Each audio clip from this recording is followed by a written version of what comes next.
غزوہ خندق جس کو غزوہ احزاب قرآن مجید نے کہا، اس غزوے کا بھی ذکر ہے۔ غالباً آیت نمبر 8 سے لے کر کوئی 20 آیت تک اس غزوے کا مختلف انداز میں سورہ احزاب کے اندر اللہ کریم نے 21ویں پارے میں ذکر فرمایا۔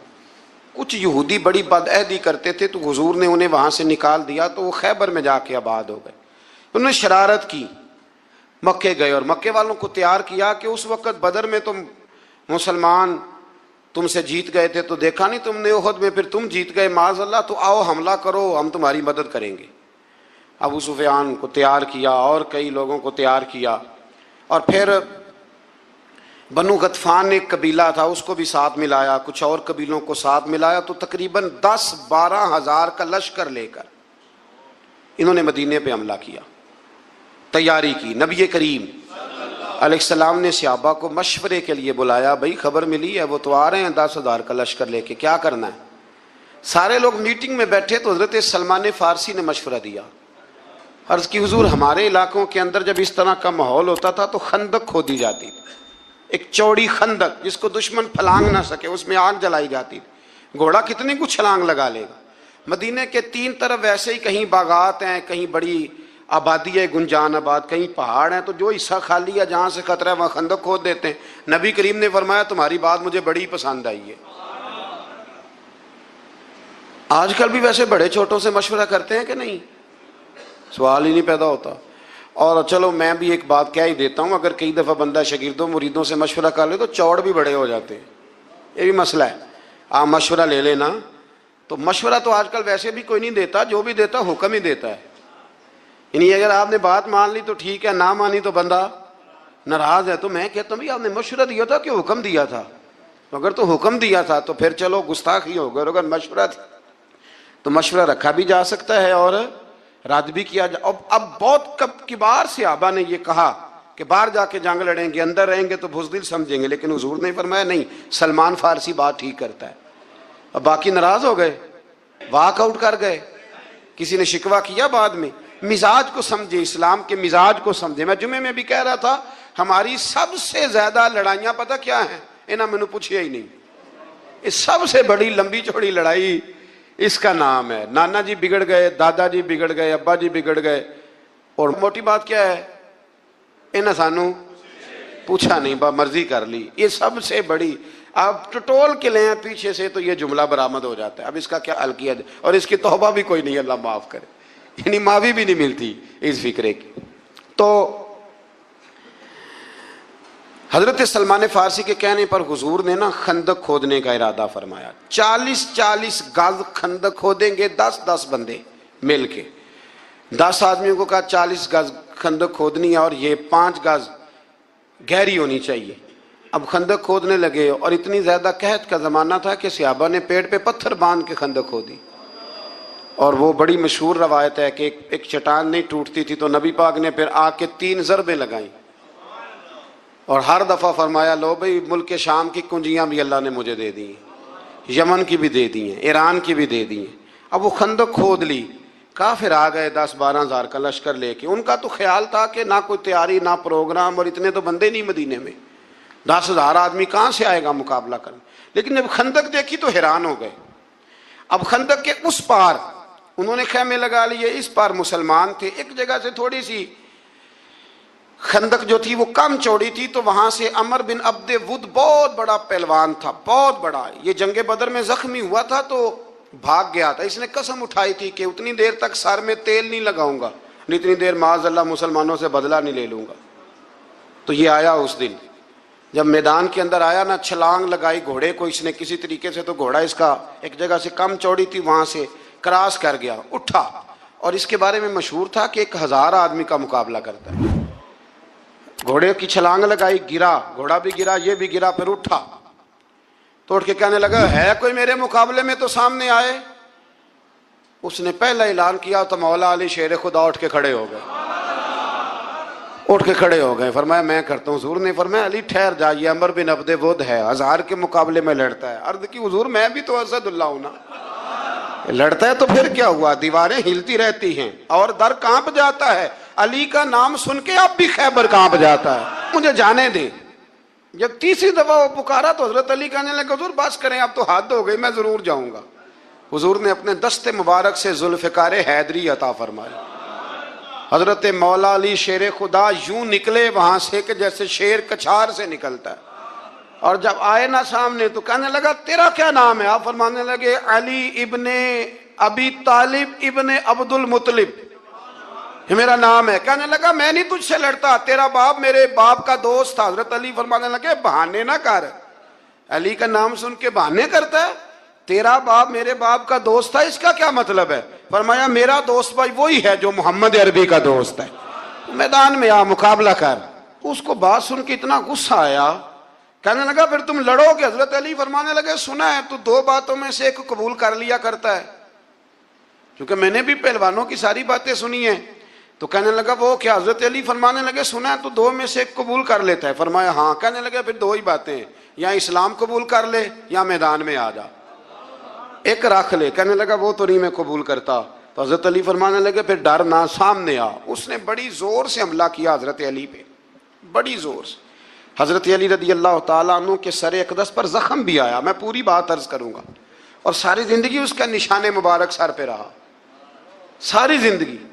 تو جب اس نے حملہ کر لیا تو پھر حضرت علی نے بغیر بتائے حملہ نہیں کیا، فرمانے لگے بھئی تیری باری ختم ہو گئی یا میری باری ہے؟ ذرا سنبھل کے رہنا، علی آنے لگا ہے۔ میں پشت پہ وار نہیں کرتا، میں بتا کے آیا کرتا ہوں، انا اسد اللہ و رسول، میں اللہ کا بھی شیر ہوں، رسول اللہ کا بھی شیر ہوں۔ فرمایا ذرا تیاری کر لے۔ حضرت علی نے ایک ہی ضرب لگائی، ایک ہی۔ تو صحابہ کرام فرماتے ہیں جب دونوں گتھم گتھا ہوئے تو ریت اتنی اڑی کہ کچھ سمجھ نہیں آ رہا تھا۔ فرماتے ہیں لوگ آنکھیں کھول کے دیکھ رہے تھے، اور جب ریت چھٹی نا تو کہتے ہیں وہ زمین پہ پڑا تھا، اس کے دو ٹکڑے تھے، اور علی شیر خدا اس کی چھاتی پہ کھڑے تھے۔ میرے رسول کریم نے فرمایا اس وقت، فرمایا خندق کے دن علی کی ایک ضرب ساری کائنات کی نفلی عبادتوں سے بہتر ہے، ساری دنیا کی نفلی عبادتوں سے مولا علی کی وہ ضرب بہتر ہے۔ ایک مہینے تک کافروں نے وہاں خیمے لگائے رکھے۔ ایک دفعہ حضرت علی نے ایک بندہ کاٹا، پھر دوبارہ جرت کوئی نہیں کی کسی نے آگے آنے کی، نہ کسی نے بتایا کہ وہاں سے ہے رستہ نکل جاؤ، کوئی آیا نہیں۔ پھر اللہ نے فضل فرمایا، جس کا یہاں اللہ نے آیت نمبر 8 سے آگے ذکر فرمایا ہے، یہاں پھر اللہ نے فضل فرمایا۔ ان کے خیمے لگے تھے، ٹھنڈ بڑی تھی تو رب کریم نے ہوا بھیجی، ٹھنڈی ہوائیں چلی، آندھیاں آئیں، خیمے اکھڑ گئے، جانور ان کے رسے توڑا کے بھاگ گئے۔ ابو سفیان کہنے لگا بھئی بات یہ ہے کہ مہینہ ہو گیا ہمیں یہاں، نہ وہ ہمارے قابو آئے، نہ کوئی بات مسئلے کا حل ہوا، اب یہ جو طوفان ہے نا اس میں تو نہیں رہ سکتا، تم نے رہنا تو رہو۔ اس نے سب سے پہلے وہ بیٹھا اونٹ پر، اور روایت میں کتنی تیزی سے بیٹھا کہ اس کے اونٹ کا پاؤں بندھا تھا، اسے یہ بھی یاد نہ رہا، اونٹ کو اٹھاتا ہے تو اٹھتا نہیں۔ تو کسی نے کہا سردار تجھے تو بھاگنے کی اتنی جلدی ہے کہ تم نے اونٹ کا پیر بھی نہیں کھولا، رسی تلوار سے کاٹی، جب وہ بھاگا تو سارے پیچھے بھاگ گئے۔ میرے حبیب فرمانے لگے دیکھو رب کریم نے ہمیں بغیر جنگ کے ہی فتح عطا فرما دی۔ اس ساری جنگ کے احوال اس پارے کے اندر رب کریم نے بیان فرمائے، اس کو جنگ احزاب بھی کہتے ہیں اور جنگ خندق بھی کہتے ہیں۔ پھر آیت نمبر 21 میں فرمایا لَقَدْ كَانَ لَكُمْ فِي رَسُولِ اللَّهِ أُسْوَةٌ حَسَنَةٌ، فرمایا بے شک تمہارے لیے نبی پاک کی زندگی میں بہترین نمونہ ہے، تمہیں دائیں بائیں جانے کی ضرورت ہی کوئی نہیں، جدھر جدھر حضور جاتے ہیں پیچھے پیچھے جاؤ، یہ رستہ تمہیں رب کریم کی بارگاہ ناز کے قریب کر دے گا۔ پھر اللہ تبارک و تعالیٰ نے آیت نمبر 26 میں جو بنو قریظہ ہیں ان کی بد عہدی کو بیان کیا، ان کے محاصرے کو، اور پھر ان کے قلعوں سے اترنے کو، ان کے قتل کرنے کو، قیدی بنا لینے کو، ان کی زمینوں مکانوں مال و متاع کے مسلمانوں کے وارث بنانے کا بیان ہے۔ اور اس پارے کے آخر میں اللہ کریم نے ایک بات کو اور بیان کیا، امہات المومنین ازواج مطہرات کو دعوت دی گئی کہ آپ دنیا کی زندگی کی زینت آپ کو چاہیے، آپ اسے اختیار کرنا چاہیں تو اس کی بھی اجازت ہے، اللہ نے اجازت دے دی، اور اگر اللہ اور اس کے رسول اور آخرت آپ کو مطلوب ہے تو پھر اللہ یقین دلاتا ہے کہ آپ کو وہ چیز نصیب ہو جائے گی۔ اصل میں نا یہ بھی تھوڑا سا پس منظر ہے، اس پر بھی لوگ عرضہ افزائی کرتے ہیں، تو میرا خیال ہے اس کو بھی ذرا کھول دوں تھوڑا سا۔ ایک زمانہ تو وہ تھا جب غربت تھی، پھر اللہ نے مال دیا، بنو قریظہ بنو نذیر بڑے بڑے علاقے فتح ہوئے، مال آیا تو باقی لوگوں میں مال بٹتا تھا، تو جو صحابہ کل غریب تھے مال غنیمت کی وجہ سے امیر ہو گئے، ان کی بیویاں بڑے بڑے اچھے لباس پہنتی، کھانا کھاتی، سارا کچھ ہوتا، تو ازواج مطہرات نے ایک دن نبی کریم کی بارگاہ میں یہ عرض کی کہ یا رسول اللہ صلی اللہ علیہ وسلم، جب تک تو حالات اور تھے تو ہم بھی خاموش تھیں، اب تو اللہ کا فضل ہے، لیکن آپ کے پاس جو آتا ہے آپ بانٹ دیتے ہیں، اگر کچھ نہ کچھ ہمیں میسر آ جائے۔ میرے رسول کریم علیہ السلام نے اس بات کو پسند نہیں کیا، حضور ناراض ہو کے چلے گئے۔ پھر رب کریم نے یہ آیات نازل فرمائی، فرمایا تمہیں دنیا کی زینت چاہیے یا تمہیں اللہ کا رسول چاہیے؟ تو بیک زبان تمام ازواج نے کہا، بیک زبان ساری ماؤں نے کہا، ہمیں نہیں دنیا چاہیے، ہمیں تو مصطفیٰ کریم کا قرب چاہیے۔ تو میرا سوال یہ ہے کہ ایک آدمی بالکل فارغ ہے، سوائے نماز کے، عبادت کے، سونے کھانے کے اسے کوئی کام نہیں، اور ایک شخص بیچارہ مزدور ہے، وہ ریڑھی لگاتا ہے، مثال دینے لگا ہوں، وہ ریڑھی لگاتا ہے، اس کے پاس دکان بھی نہیں ہے کہ وہ شٹر نیچے کرے یا تالا لگا کے چلا جائے۔ اب وہ نہ کسی کو کہہ کے آیا کہ یار ذرا 10 منٹ ٹھہرنا، میں نماز پڑھ کے آیا، تو وہ چلا گیا۔ وہ بڑا بے چین ہے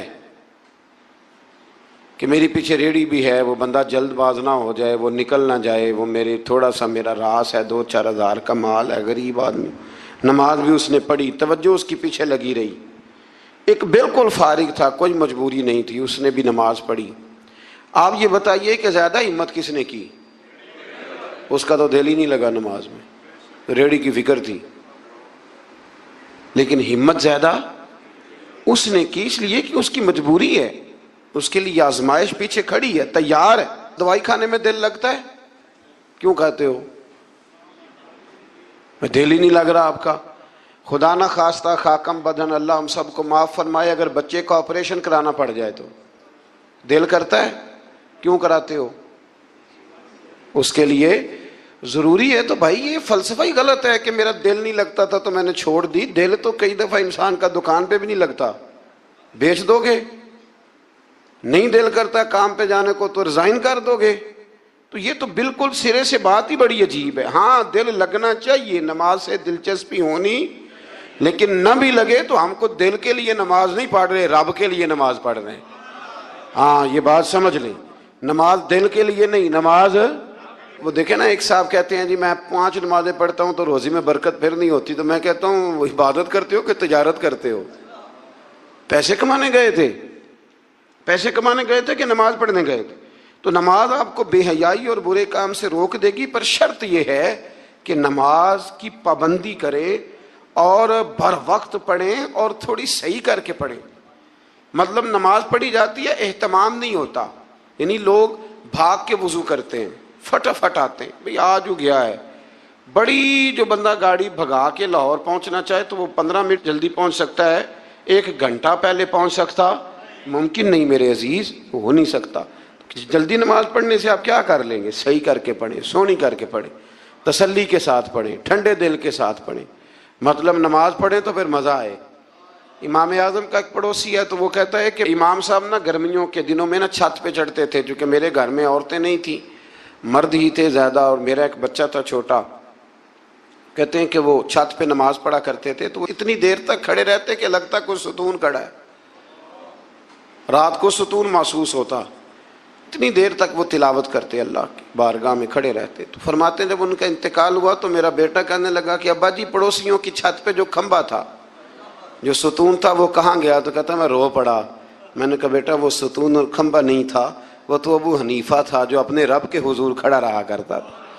تو دلچسپی پیدا کریں، اللہ تعالیٰ ہمیں رمضان کے بعد بھی پابندی صلاۃ کی توفیق عطا فرمائے۔ آیت نمبر 46 میں اہل کتاب سے بحث اور مباحثہ اور مجادلہ کے آداب اور اسلوب تبلیغ کے شائستہ اور پسندیدہ ہونے کا بیان کیا گیا۔ جب آپ تبلیغ کریں تو آپ کے جملے بڑے شستہ ہونے چاہیے، صاف ستھری بات آپ کریں۔ قرآن مجید نے کہا نا ادعو الی سبیل ربک بالحکمہ والموعظۃ الحسنہ، لوگوں کو اللہ کی طرف بلاؤ تو خوبصورت نصیحت کے ساتھ، حکمت کے ساتھ اور اچھے انداز میں۔ اب تو اللہ تعالیٰ معاف کرے، کبھی کبھی سوچ میں پڑ جاتے ہیں کہ یہ مطلب کیا ہو رہا ہے، یعنی اب مولوی کے نام کے نیچے لکھا ہے فنی مولوی، مولوی کے نام کے نیچے لکھا ہے، اور اس کو دیکھنے والوں کی تعداد لاکھوں میں ہوتی ہے. کہتے ہیں یہ مولوی فنی ہے. بھئی آپ تھوڑا سمجھیں, مسجد میں تو جو آدمی زیادہ ہنستا ہے اس کی قبر میں اندھیرا ہوتا ہے. آپ یہ کیا کر رہے ہیں؟ ہاں کوئی بات ایسی آ جاتی تھی تو اللہ کے نبی بھی مسجد میں مسکراتے تھے, حضور بھی مسکراتے تھے, صحابہ بھی مسکراتے تھے. اور صحابہ کہتے ہیں حضور جب مسکراتے تھے تو دانتوں سے نور نکلتا تھا, مسجد نبی کی دیواریں بھی چمک اٹھتی تھی. لیکن یہ مطلب مولوی کو اس لیے بلانا کہ وہ لطیفے سنائے گا, وہ طنز و مزاح کی بات کرے گا. تو آپ نے کیا فرق رکھا مسجد میں, اللہ کے گھر میں اور دیگر جگہوں پہ؟ آپ ذرا سمجھیے اس بات کہ وہی بات جو قرآن نے کہی کہ لوگوں نے دین کو کھیل تماشا بنا لیا ہے, معاذ اللہ, لوگوں نے کھیل تماشا سمجھ لیا ہے. تو کس طرف مطلب قوم لگ گئی ہے, اور بڑا بڑا عروج ہے اور بڑی بڑی باتیں ہیں. بیچ میں ہے کیا کہ لطیفے سنائے جا رہے ہیں اور داستان سرائی ہو رہی ہے اور کہانیاں ہو رہی ہیں, اور قوم ہے کہ وہ اس پر لگی ہوئی. اچھی نصیحت, خوبصورت جملے. میرے رسول کریم علیہ السلام کے غلام کہتے ہیں حضور جنت کا ذکر کرتے تھے تو یوں لگتا تھا ہم جنت کی سیر کر رہے ہیں. حضور دوزخ کی بات کرتے تو ہمارے خوف سے رونگٹے کھڑے ہو جاتے, اور حضور قیامت کا ذکر کرتے تو یوں لگتا کہ نکل کے باہر جائیں گے تو قیامت آ جائے گی. یہ انداز تھا حضور کا بات کرنے کا. تو لہذا بڑی شستہ, بڑی صاف ستھری اور بڑی میٹھی اور بڑی ٹھنڈی بات کریں. دین کی بات جب آپ کریں تو پھر اس میں حسن چھلکے. عام آدمی اور دیندار آدمی کے لب و لہجے میں فرق ہونا چاہیے, اسے سمجھنا چاہیے. اللہ توفیق عطا فرمائے. رسول اللہ صلی اللہ علیہ وسلم کی صفات میں سے ایک صفت نبی امی ہونا بھی ہے. امی کا معنی اعلیٰ حضرت نے فرمایا بے پڑھا ہوا, جس نے دنیا میں کسی سے پڑھا نہ ہو. یعنی آپ نے رسمی طور پر لکھنا پڑھنا نہیں سیکھا. اس میں بھی اللہ تعالیٰ کی بے پناہ حکمت ہے کہ حضور نے دنیا میں آ کے پڑھنا لکھنا نہیں سیکھا. آیت نمبر 48 میں فرمایا کہ آپ نزول قرآن سے پہلے کوئی کتاب نہیں پڑھتے تھے. یہ بڑی انوکھی بات کا ذرا سمجھیے گا, یہ بھی میرے نبی کی شان ہے. حضور نے قرآن کے نازل ہونے سے پہلے رب فرماتا ہے کوئی کتاب پڑھی ہی نہیں, کوئی کتاب حضور نے پڑھی نہیں. لیکن حضور تورات کی باتیں بھی بتاتے تھے, انجیل اور زبور کی باتیں بھی بتاتے تھے. وہ نہیں پڑھا حضور نے, اور نہ ہی نبی پاک علیہ السلام دائیں ہاتھ سے لکھتے تھے. لیکن حضور کا لکھنا بہرحال ثابت ہے. بعد میں نبی پاک کا بطور معجزہ لکھنا ثابت ہے, احادیث مبارکہ سے ثابت ہے. لیکن حضور علیہ السلام نے نہ کوئی کتاب پڑھی, نہ دنیا میں حضور کسی کے شاگرد ہوئے. الرحمن علم القرآن, رحمان فرماتا ہے میں نے خود انہیں قرآن سکھایا ہے. حضور نے اپنے رب سے سیکھا, ڈائریکٹ اللہ کے شاگرد ہیں میرے نبی کریم.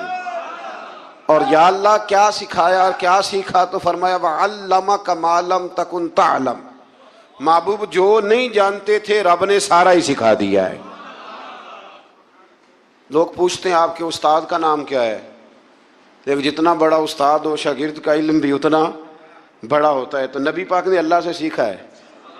اب آپ اندازہ کر لیں کہ اللہ نے کیا کیا علم میرے رسول کو سکھایا ہے. تو نبی امی کا معنی ہے بے پڑھا ہوا. آیت نمبر 50 سے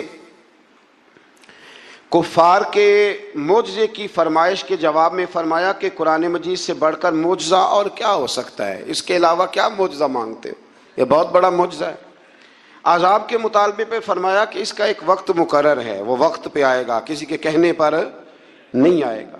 آیت نمبر 56 میں مومن بندوں کو فرمایا جا رہا ہے کہ جس سرزمین پر اللہ تبارک و تعالیٰ کی رضا کے مطابق زندگی گزارنا مشکل ہو تو اللہ تعالیٰ کی عبادت کی خاطر وہاں سے ایسی سرزمین کی طرف ہجرت کر جاؤ جہاں تم بے خوف و خطر اپنے رب کی بندگی کر سکو. ہجرت کرنے کا حکم دے دیا اگر کہیں کھل کے عبادت کرنے کا موقع میسر نہ ہو. میرا خیال ہے کہ دنیا میں شاید ہی کوئی ایسا خطہ ہو جہاں کھل کر عبادت کرنے کا موقع میسر.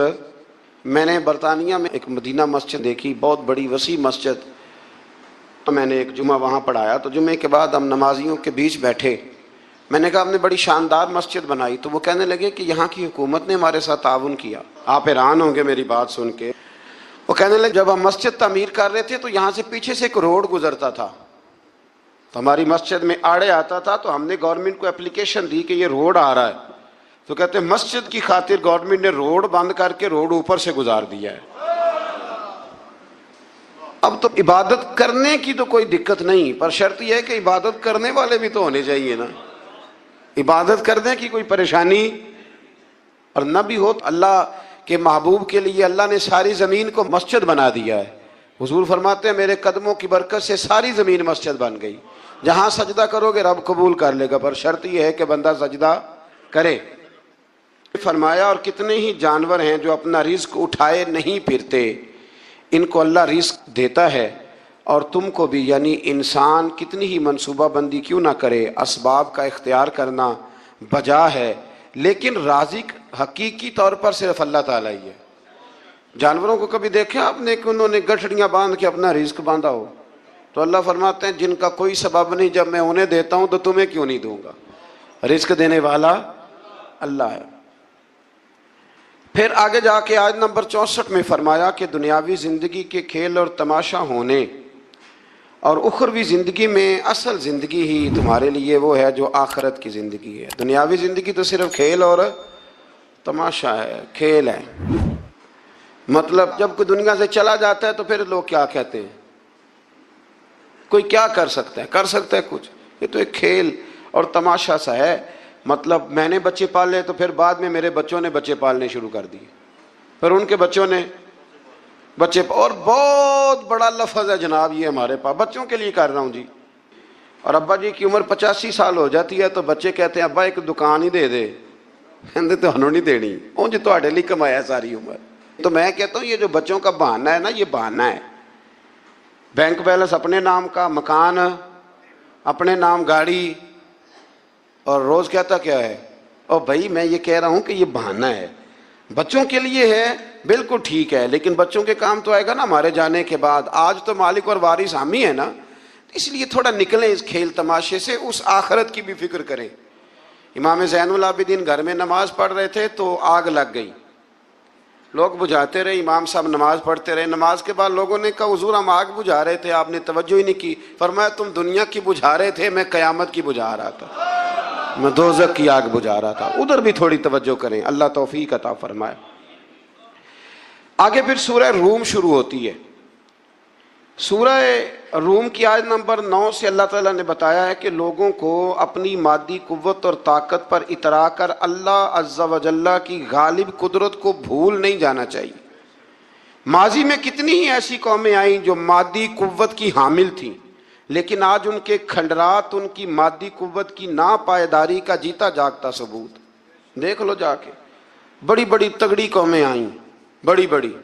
یہاں قبر ہے نا شدرے میں بادشاہ کی، کتنے کتنے بڑے بادشاہ ہیں جو لیٹے ہوئے ہیں، لیکن کو جاتا ہے پوچھنے؟ بس دور سے کھڑے ہو کے لوگ کہتے ہیں کہ کھنڈر بتا رہے ہیں کہ عمارت حسین تھی۔ اس سے زیادہ کوئی دلچسپی، اللہ ہمیں سمجھنے کی توفیق دے۔ پھر اللہ تبارک و تعالیٰ نے آیت نمبر 21 سے بتایا کہ اللہ کی قدرت کی نشانیوں میں سے یہ بھی ہے کہ اس نے انسان کو مٹی سے پیدا فرمایا اور پھر اسی کی جنس سے جوڑے بنائے تاکہ ان سے سکون حاصل کریں، اور زوجین کے درمیان محبت اور ہمدردی کا رشتہ قائم کیا۔ زوجین سے مراد میاں بیوی۔ اور پھر ارشاد فرمایا کہ اس کی قدرت کی نشانیوں میں سے زمین و آسمان کی تخلیق اور انسانوں کی بولیوں اور رنگوں کا تنوع ہے، اور نیند کے لیے رات اور تلاش معاش کے لیے دن کا بنانا ہے۔ اور اسی طرح آگے کی آیات میں اللہ تعالیٰ کی قدرت کی متعدد نشانیوں کا رب کریم نے ذکر فرمایا۔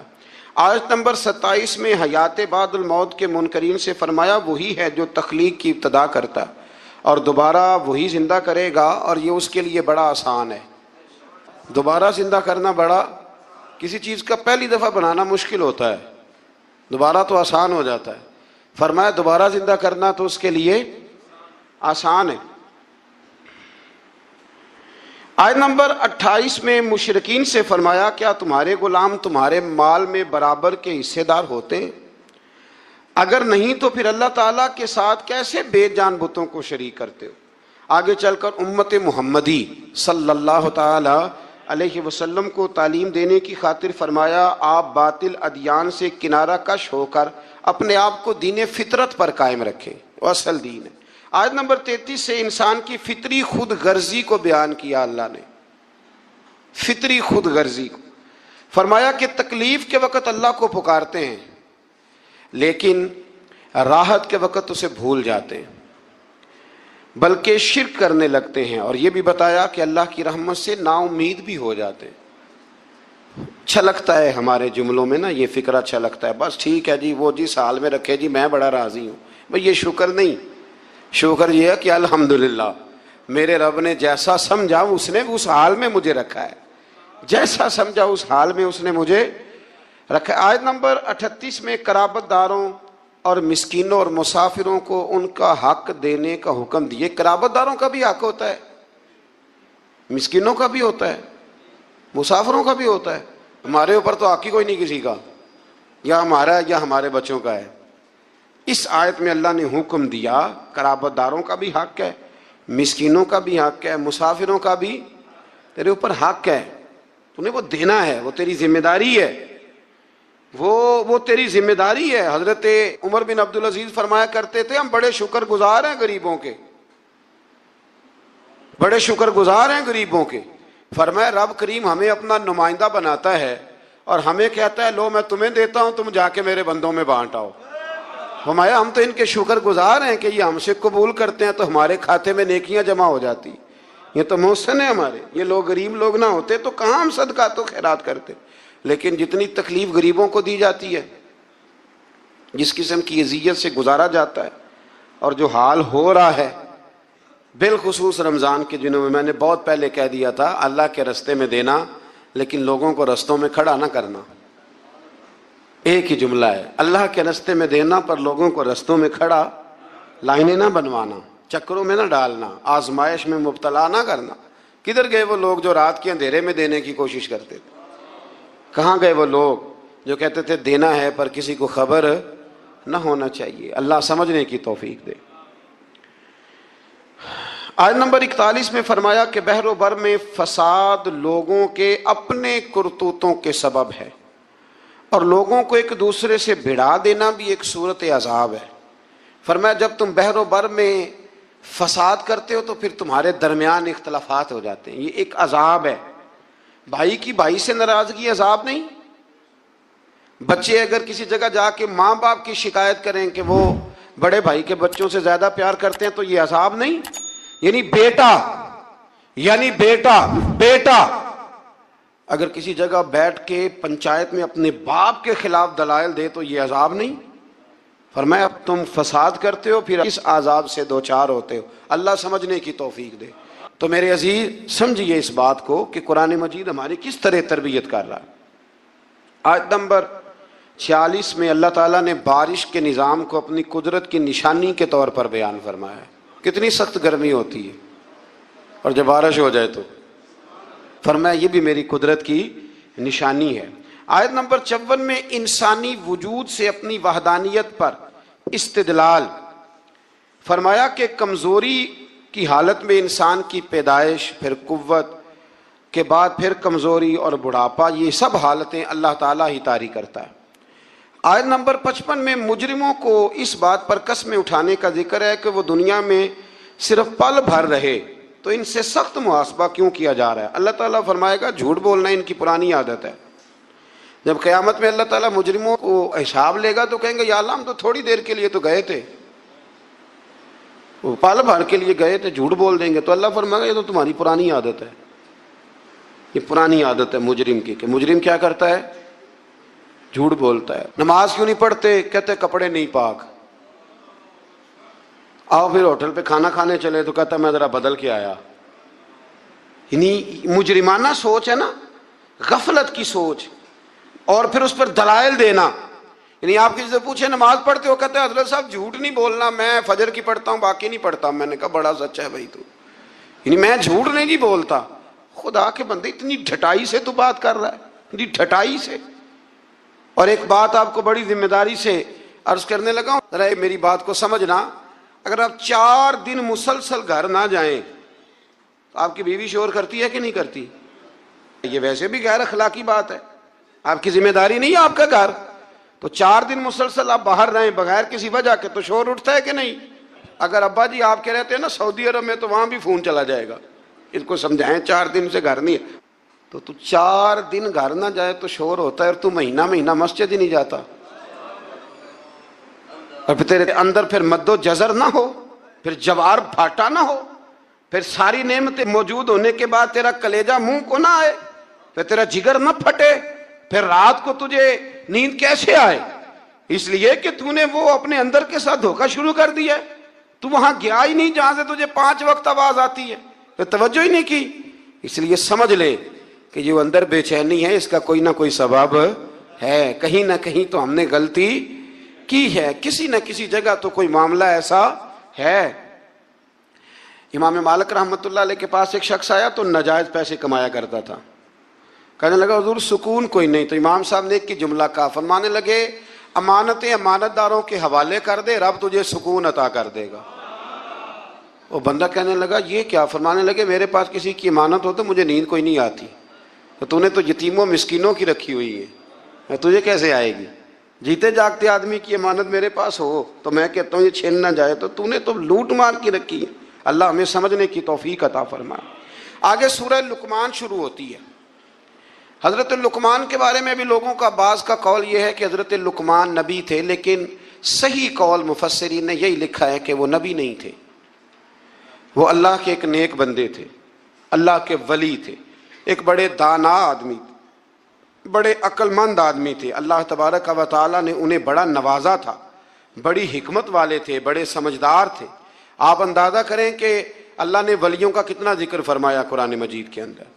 سورہ لقمان ایک ولی کے نام پہ، حضرت سکندر ذوالقرنین اللہ کے مولا علی کا قول میں نے عرض کیا تھا کہ وہ بھی اللہ کے ولی ہیں، جناب مریم بھی اللہ کی ولیہ ہیں، تو ان سب لوگوں کے ناموں پر اللہ تبارک و تعالیٰ نے قرآن مجید کی آیات کو رکھا ہے۔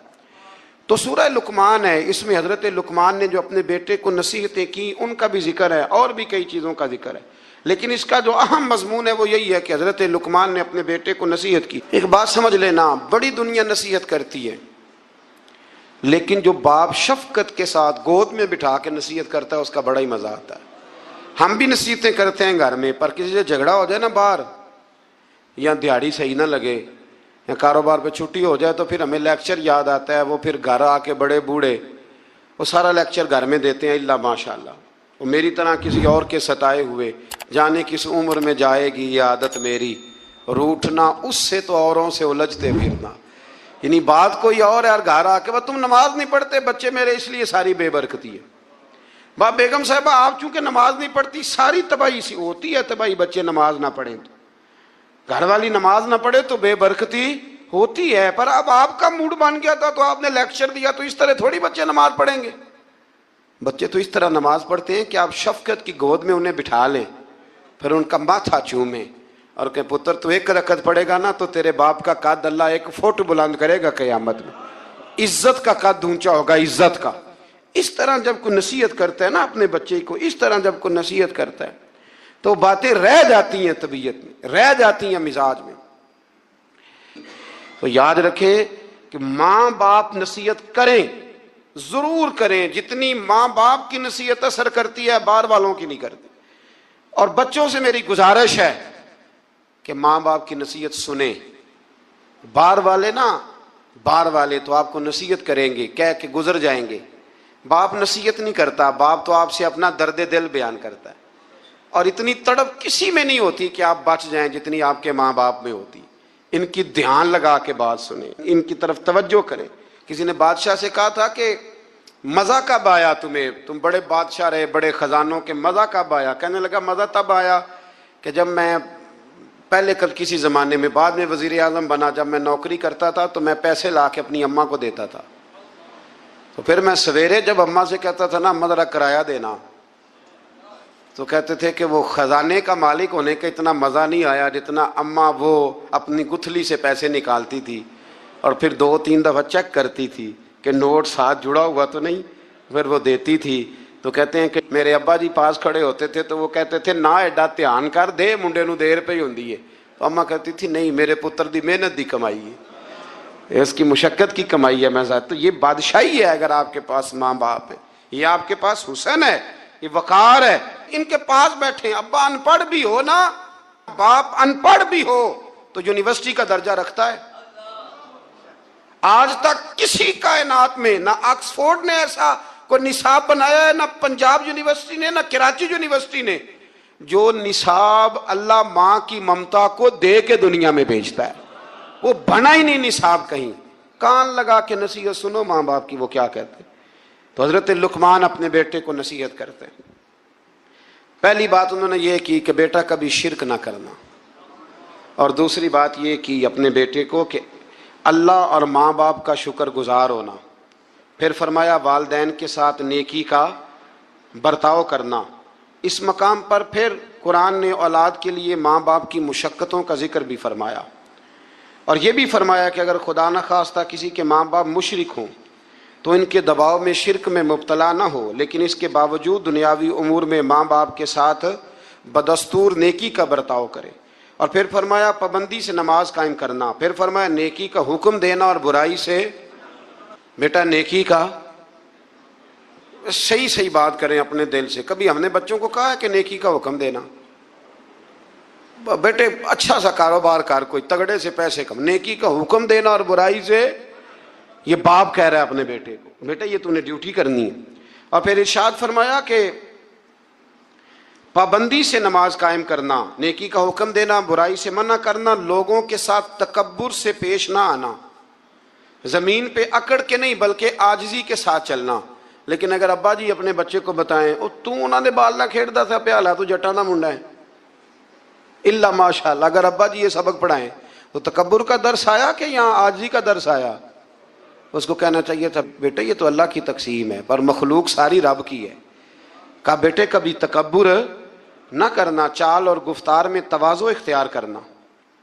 یہ حضرت لقمان نے اپنے بیٹے کو نصیحت اس میں کہیں فرمایا کہ ذرا دھیان سے رزق کمانا، کہا کہیں توجہ سے افسر بن جانا، یہ کہا ہے۔ بچہ انسان بن جائے نا تو ساری افسریاں اس کے قدموں میں آ جاتی، اور اگر وہ انسان نہ بنے تو پھر وہ افسر بھی بن جائے تو لوگ تکلیف میں ہوتے ہیں، مزدور بھی ہو تو لوگ تکلیف میں ہوتے ہیں، اس کے بیوی بچے بھی۔ اللہ کرے کہ ہم انہیں انسان بنانے میں کامیاب ہو جائیں۔ تھوڑا اور مختصر کرتا ہوں، آگے سورہ سجدہ شروع ہو جاتی ہے۔ اس کی آیت نمبر 7 سے انسان کے مٹی سے پیدائش اور نسل انسانی کے لیے جوہر حیات، نفع، روح، کان، آنکھ اور دل جیسی نعمتوں کا اللہ نے ذکر فرمایا ہے۔ پھر آیت نمبر 15 میں فرمایا کہ ہماری آیات پر ایمان وہ لوگ لاتے ہیں جب ان آیات کے ذریعے انہیں نصیحت کی جاتی ہے تو اپنے رب کی تسبیح اور حمد کرتے ہیں، سجدے میں گر جاتے ہیں، تکبر نہیں کرتے۔ ان کے پہلو عبادت الہی میں مشغولیت کی وجہ سے بستروں سے دور رہتے، وہ اللہ کے عذاب سے ڈرتے ہیں اور اس کی رحمت کا یقین رکھتے ہوئے اسے پکارتے۔ پھر آیت نمبر 18 میں اللہ کریم نے فرمایا کہ مومن اور فاسق برابر نہیں ہو سکتے، مومن اور فاسق کبھی برابر نہیں ہو سکتے۔ باعمل مومنین کے لیے جنت کی صورت میں اللہ نے مہمانی تیار کی ہے، جبکہ فاسقوں کا ٹھکانہ جہنم ہے۔ پھر آگے سورہ احزاب شروع ہوتی ہے۔ سورہ احزاب، اس سورہ مبارکہ کی آیت نمبر 4 میں اللہ تعالیٰ نے فرمایا کہ میں نے کسی انسان کے پہلو میں 2 دل نہیں بنائے۔ دل ایک ہے، آنکھیں کتنی ہیں، کان کتنے، پیر کتنے، 2، ہونٹ کتنے، لیکن اللہ فرماتے ہیں دل میں نے، یہ نہیں ہو سکتا کہ ایک دل میں تم مجھے رکھ لو، ایک میں میرے دشمن کو رکھ لو۔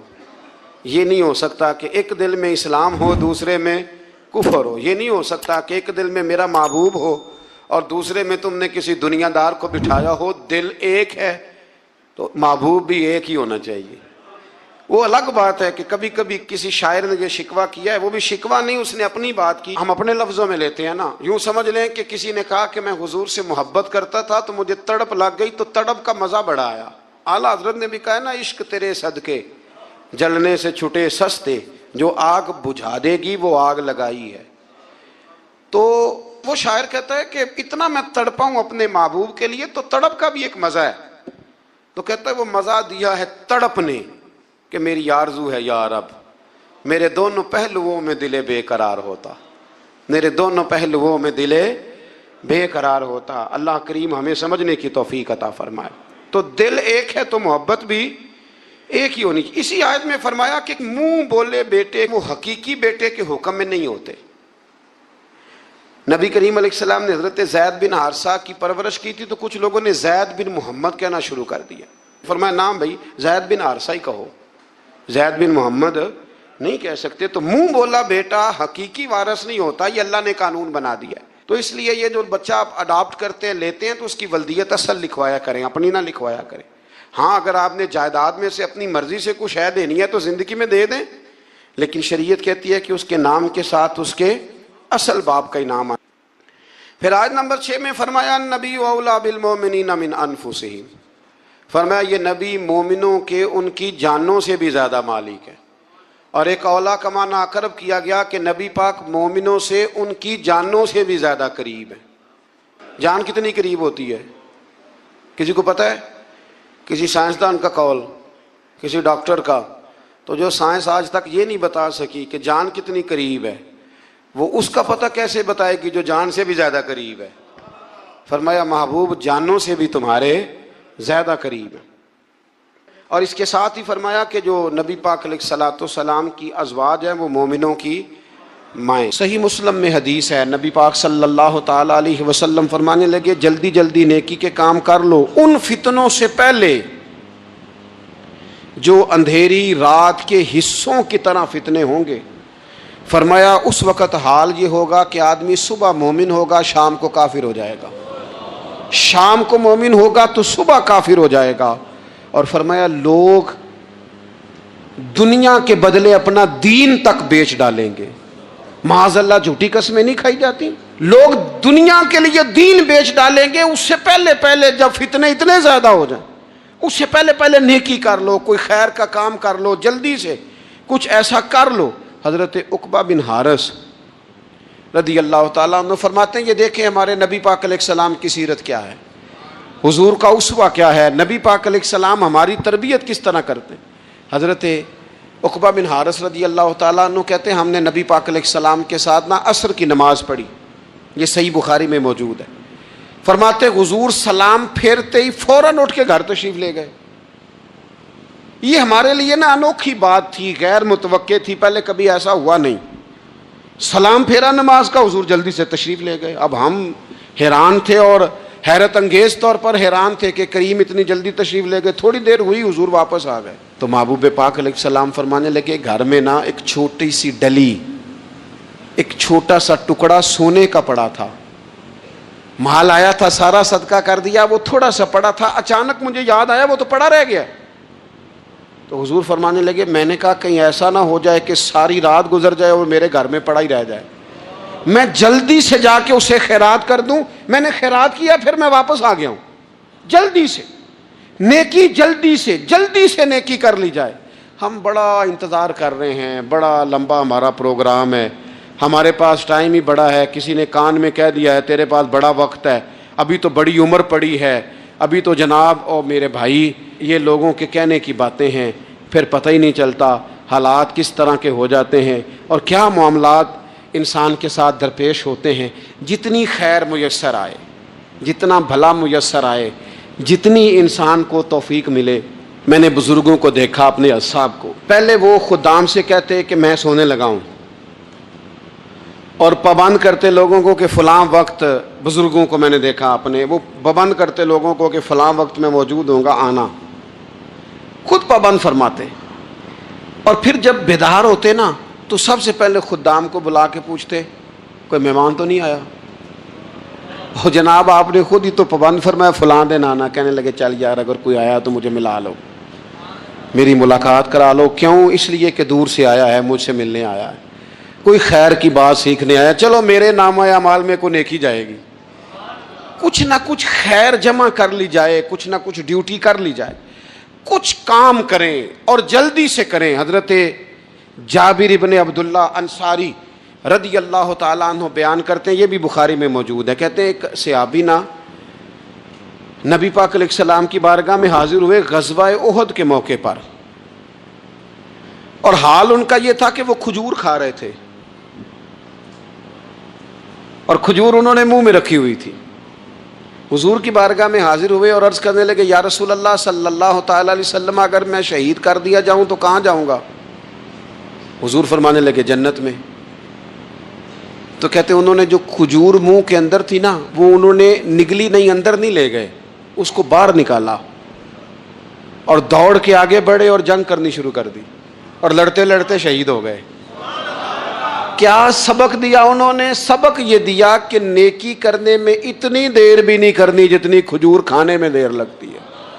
جلدی سے نیکی کرنی ہے، فٹافٹ نیکی کرنی، اس کے اندر ٹال مٹول نہیں کرنا۔ اسی وقت انہوں نے کھجور باہر نکال دی، دوڑ کے انہوں نے حضرت انس بن نضر رضی اللہ تعالیٰ عنہ، حضرت انس بن مالک رضی اللہ تعالیٰ عنہ کے چچا ہیں، میدان احد میں نا، احد پہاڑ کے قریب کھڑے تھے، لوگوں سے کہہ رہے تھے جلدی جلدی ادھر آؤ، وہ جنت جو انسان کو انتقال کے بعد نصیب ہوگی اور قیامت کے بعد نصیب ہوگی، فرماتے تھے مجھے تو ابھی احد پہاڑ کے اندر سے جنت کی خوشبو آ بھی رہی ہے، لہذا جلدی سے آؤ، ادھر دوڑو، جہاد کرو، آؤ کفار سے لڑیں۔ تو نیکی میں دیر نہیں کرنی۔ حضرت موسیٰ معمولی آدمی نہیں، وہ جلیل القدر پیغمبر ہیں جن کا قرآن کے ہر سپارے میں تذکرہ ہے، کہیں واضح طور پہ، کہیں اشارتاً، ہر پارے میں۔ اور حضرت موسیٰ اللہ کے وہ نبی ہیں جو رب سے ڈائریکٹ باتیں کریں کوہ طور۔ کہا اے موسیٰ یہ امت تو میرے نبی کی ہے، تو حضرت موسیٰ علیہ السلام عرض کرتے ہیں، امام رازی نے لکھا ہے، کہتے ہیں اے اللہ پھر مجھے اپنی نبی کی امت میں شامل کر۔ وہ یار ہمیں لوگ کہتے ہیں میلاد نہ مناؤ، جس امت میں آنے کے لیے حضرت موسیٰ نے دعا مانگی، جس محبوب کی غلامی کے لیے، ہمیں تو دعا بھی کوئی نہیں مانگنی پڑی، اللہ نے فضل سے ہی مدینے والے کا غلام بنا دیا۔ تو ہم حضور کے تذکرے نہ کریں، ہم تشکر نہ کریں، ہم نبی پاک صلی اللہ تعالی وسلم کی نعت نہ پڑھیں، ہم حضور کے آنے پر جشن کا اظہار نہ کریں۔ ہر وہ جائز طریقہ جس سے اظہار خوشی ہو سکے وہ میلاد پہ کرنا چاہیے، اور اس کے لیے اسباب بنانے چاہیے۔ امت کا ایک جذباتی انداز ہونا چاہیے نبی پاک کے ساتھ، ایک وارفتگی، ایک ذوق، ایک طبیعت کے اندر وجدان۔ نعرہ مطلب اس طرح نہ ہو کہ بس چل رہا ہے کام، میں نہیں ہوں قائل، میں کہتا ہوں پہلے تو کوئی لگائے نہ، اور پھر نعرہ جب لگتا تھا نا تو مسلمانوں کے یہاں نعرہ لگتا تھا تو بڑے بڑے لوگ کانپ جاتے تھے۔ صوفیات نے لکھا ہے کہ حضرت عمر نے جب کلمہ پڑھا نا تو 39 بندے کلمہ پڑھتے تھے، تو نبی پاک نے رات کو دعا مانگی، اے اللہ عمر کو مسلمان کر کے اسلام کو عزت دے۔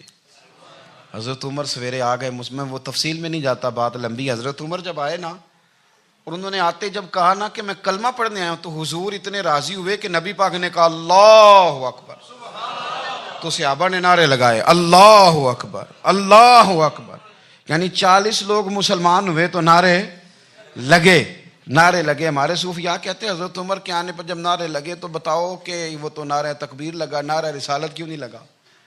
تو کہتے ہیں گویا ہمیں حضور نے یہ سمجھایا ہے، حضور کے اشاروں نے سمجھایا ہے کہ میں اب اپنے نعرے خود تو نہیں نہ لگاؤں گا، میں نے تو اللہ اکبر کہہ دیا، عمر آ گیا ہے میرے نعرے لگاتا رہے گا، نعرے لگیں گے۔ حضرت عمر نے پہلے دن ہی کہا کہ حضور آپ سچے رسول ہیں تو چھپ چھپ کے نماز کیوں پڑھیں؟ شروع ہو گئے نعرے، حضور آپ سچے ہیں تو چھپ چھپ کے نماز کا کیا معنی ہو؟ تو حضور نے فرمایا تیرا کیا ارادہ ہے؟ کہ حضور سارے نہیں، ایک میں، ایک امیر حمزہ، ایک لائن کے آگے وہ لگ جائے، ایک کے آگے میں لگ جاؤں، اور باقی مسلمان جتنے ہیں کل 40 تھے، پیچھے 18 19 بچیں گے، تو ایک لائن میں وہ ہو جائیں، ایک میں آگے، ایک میں امیر حمزہ ہو، ایک میں ہوں، تو دیکھ لیتے ہیں یہ ہمیں نماز کیسے نہیں پڑھنے دیتے۔ ہاں دیکھ لیتے ہیں، آئے نا میدان میں، ادھر آ ستمگر ہنر آزمائیں تو تیر آزما ہم جگر آزمائیں، اور غلامان محمد جان دینے سے نہیں ڈرتے، یہ سر کٹ جائے یہاں رہ جائے کچھ پرواہ نہیں کرتے۔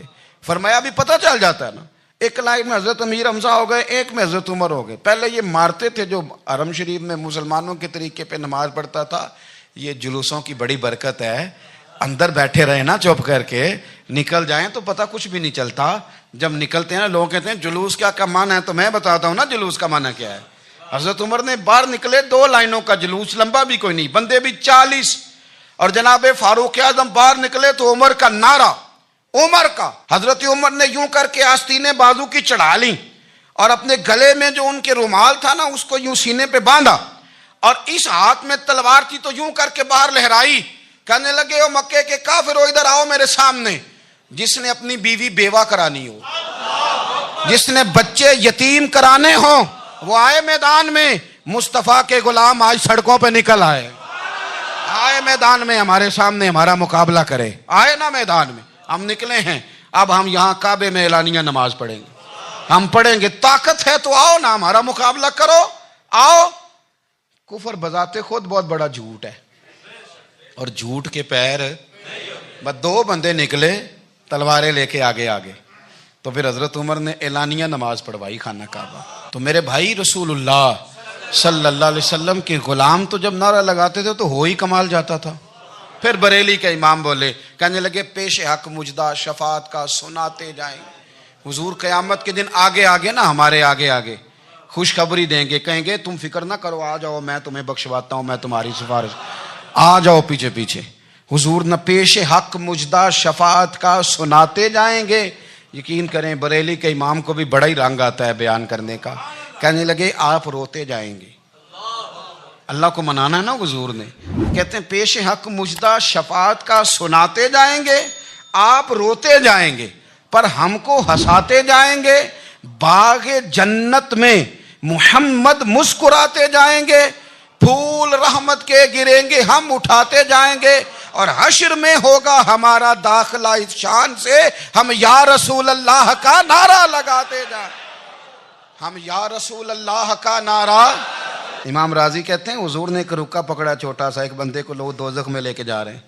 اچھا مجھے ایک بات بتاؤ, فیصلہ پہلے ہو گیا ہے, اللہ کے سامنے ہوا ہے, اور فیصلہ ہو گیا اور طے ہو گیا کہ دوزخ میں جانا ہے. وہ قریب پہنچ گئے دوزخ کے, تو حضور نے دیکھ لیا. اور بتایا کس نے؟ حضرت آدم نے.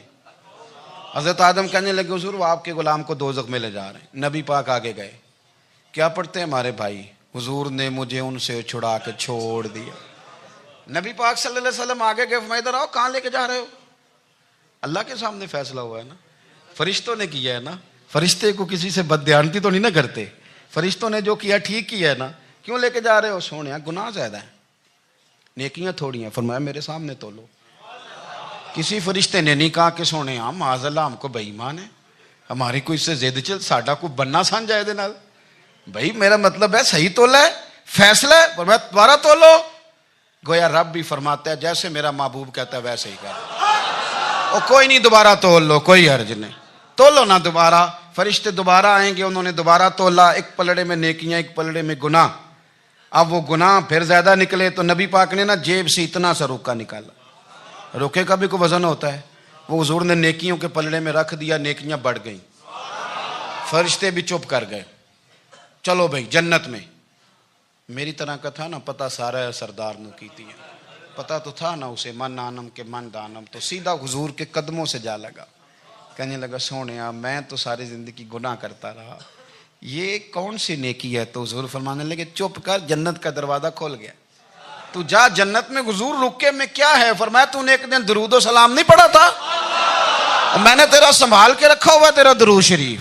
وہ نعرے رسالت بھی تو نے لگائے تھے, وہ تو کھول کے میرے تذکرے میں نے تیرا سنبھال لیا. دوزخ میں تو کیا میرا سایہ نہ جائے, کیونکہ رسول پاک سے دیکھا نہ جائے. یا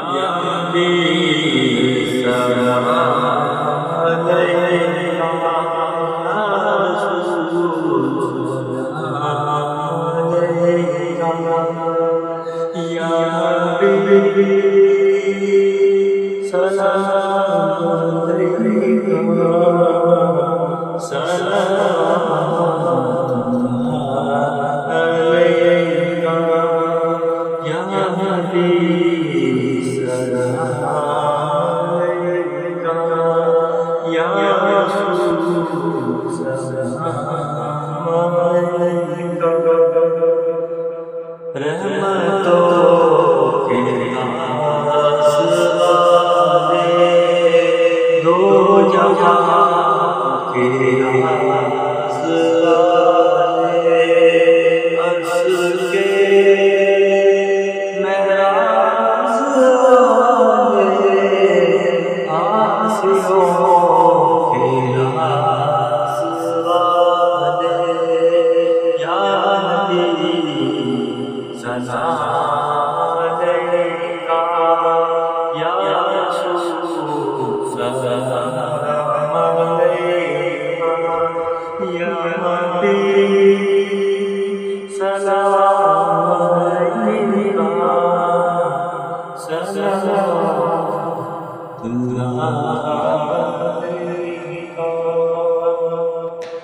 میرے رسول پاک اور میری بات سنو، میں بھی آپ کو کھانا نہیں کھلاتا، لنگر میرے سنگی کھلاتے ہیں، میرے دوست آپ کو کھانا پیش کرتے ہیں. ہر جگہ آپ جاتے ہیں تو وہاں کچھ لوگوں کی ڈیوٹی ہوتی ہے. لیکن ترمذی شریف 66 کی حدیث ہے، حضرت انس نے پوچھا تھا حضور قیامت میں کہاں ملیں گے؟ فرمایا حوض کوثر پہ. حضور وہاں انس پانی پلائیں گے کہ بلال پلائیں گے کہ سہیب پلائیں گے؟ فرمایا نہیں، امت پیاسی آئے گی تو میں اپنے دست مبارک سے پانی پلاؤں. حضور وہاں نہ ملے تو فرمایا پل صراط پہ آنا، امت گزرے گی تو میں رب سلم کی دعائیں کروں گا. تو اعلیٰ حضرت فرماتے ہیں جب حضور دعا کر رہے ہیں تو ڈرنے کی ضرورت کیا ہے؟ خدا کی رضا چاہتے ہیں دو عالم، خدا چاہتا ہے رضائے محمد، رضا اب پل سے وجد کرتے گزری کہ ہے رب سلم دعائے محمد صلی اللہ ہو.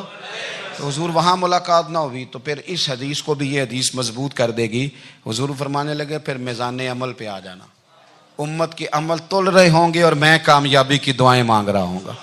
تو جس کے لیے حضور دعا مانگیں گے ناکام ہوگا، ناکام ہوگا. اپنے بچوں کو حضور کی محبت سکھائیں، نبی پاک صلی اللہ علیہ وسلم کی غلامی کریں. آپ کا رشتہ نبی پاک کے ساتھ مضبوط ہونا چاہیے، آپ کے تعلقات حضور کے ساتھ مضبوط ہونے چاہیے. اور آپ نے دائیں بائیں نہیں دیکھنا کہ پراپوگنڈا کیا ہے، لوگ کیا کہہ رہے ہیں.